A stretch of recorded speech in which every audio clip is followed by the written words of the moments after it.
Yeah, I was saying I love this sound you made. Oh, thanks, man. You know, it's basically a sine wave with noise and bitrate distortion, That's but brilliant. You can it's barely just tell it's a sine.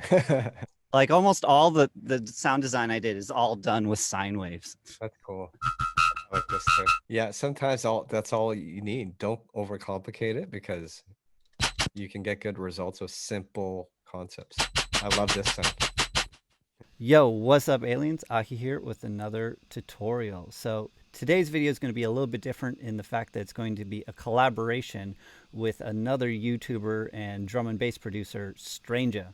Definitely go check out his channel. I'm going to provide a link below where you can watch the follow-up video that he made to this tutorial. So we made a halftime drum and bass tune, and I sort of worked on the initial drop beat as well as like the drop basses and whatnot, and then he went and then like made it into a full song. And if you're new here, please be sure to hit like and subscribe for more music production tutorials. All right, let's get into it.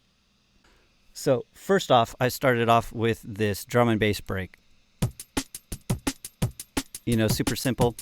I wanted to make this halftime, so here we're at 172 BPM. So first off, I took the snares, added them here to the halftime beat. So instead of boom, cack, it's boom, cack. And then also we'll delete that kick. We'll move this snare over. That is the drum pattern right there. So yeah, it's that boom, cack, doom, doom, cack. And then after that, what I like to do is just add in like a beefier kick and snare. I happen to grab Mr. Bill's kick and snare from a sample pack that he made for this. I thought it complemented each other pretty nicely.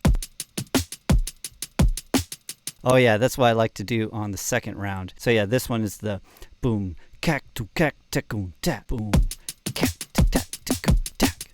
I love doing that. Well, we did a similar pattern in my track with Coda called Laser Guns. So next up here on the drum group, I like to grab like the Neutron Elements 3, and I just added on a transient shaper, and then I actually upped both the attack and the sustain a little bit here, and it just gives the drums way more punch. So without it, now with it. Next up, we got the bass sounds. So let's check these out with the beat.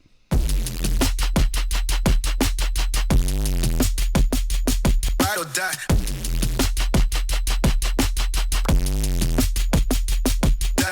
Cool. So how I made these are pretty simple. Here inside of Serum, I loaded up just a basic shapes wavetable from Analog Basic Shapes.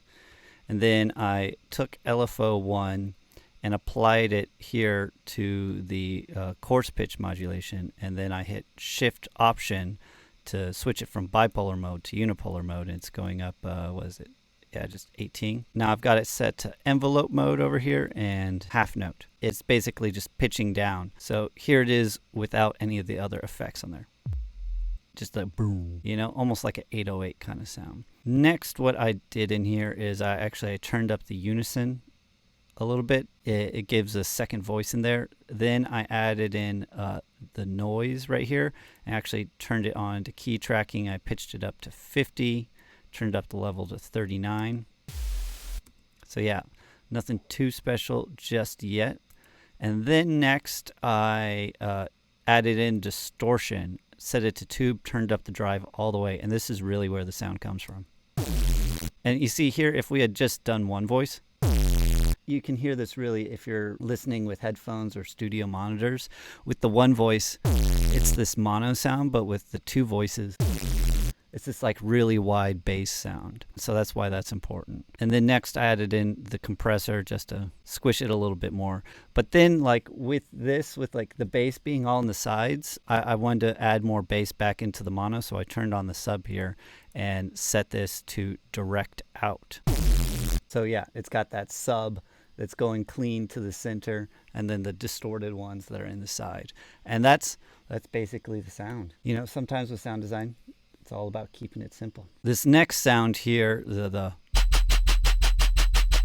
is also incredibly simple. And it also starts off with the basic shapes here set to sine tone. This time I kept it on one voice, so it's just that wub wub. And then I've applied LFO1 here to the level. Next, I added in distortion, and I also added in the LFO to the mix amount, going up 59%. And I've set the distortion amount to 35%, and it's on down sample mode. And so you can hear that the really high-pitched noise in there start to come out. So next, I added in this filter, which also has the LFO on the cutoff. It's at 46 hertz, and it's going to 68. So also I have it routed so that way it's also listening to the noise. And then this is really where the sound gets its character from. So here in the FP inharmonics, I started going through some of these, and I chose inharmonics 1, turned up the pitch to 90, and the levels going from 41%, it's going up 49. And I've got the LFO 1 controlling that as well. So this is where this comes in. Without it, yeah, it gives it so much character. And then we're going to compress the heck out of it using the multi-band settings, and then I've just turned up the gain 16.1 dB. Boom, just nasty. It's from Super Simple Sounds. Next is this other bass sound, which is almost exactly like the first bass sound. The same distortion, same compression, and everything. The only difference is that the LFO then is, instead of doing that down pitch like that, I just moved it here to the middle, so that way it's doing like a little hey. A big thing of like how I came about like choosing like the placement and the arrangement of the basses is that it's like a call and response. It's like boom, whack whack whack whack whack whack whack whack whack whack whack whack do and then this space right here is filled up by the vocal sample. Oh yeah, let's listen to this one right here. So this bass right here is almost exactly like the other response bass, but I've just chosen a different inharmonics sample. Yeah, all the distortion and compression and filtering is exactly the same, just a different sample here in the noise. I really encourage y'all to explore around with just this technique. You can get so many different sounds. Like here you can import Foley sounds and see what this does. Crazy. So this came from like a longer sample of like a grime acapella. Ice cold, these brothers my guys, know that they fly, know that they ride or die. I keep boys on my side. CJ. Yeah, so I just really liked that one phrase right there. Ride or die. And so I went and chopped that up. And then for processing, I added in my rap vocalizer, and I just sort of turned up the drive amount, and that ride or die. Without it, ride or die. Ride or die. Just gives it that extra grit and compression. And then for this little cut over here, that one, I took this sample, I actually changed it to texture mode, and then stretched it out using this times amount, and then I copied the die. And now I just sort of messed around with the grain size and then the flux amount. I think it was somewhere around 70. I really like that. And then another thing that I might do with this song is I have the robot maker, and I would automate this so that way it creates like this robot-like effect, like maybe at the end of a phrase. Yeah, gives it that little bit of that extra energy right there. Like here, I'll just play it on this version so you can really tell what it does. Adds in those like short little delays. Oh, and also I think in Stranjah's video, I think I was playing around with this FM amount. So I turned off the noise, and I actually turned on another basic shapes with a sign on here, and I turned up the sync to 1.91%. Turned up the octave 4, and then also put the LFO here, FM from B. It's at 13% going up 22, and it gets this sort of that kind of sound. I think that's what's going on in his video.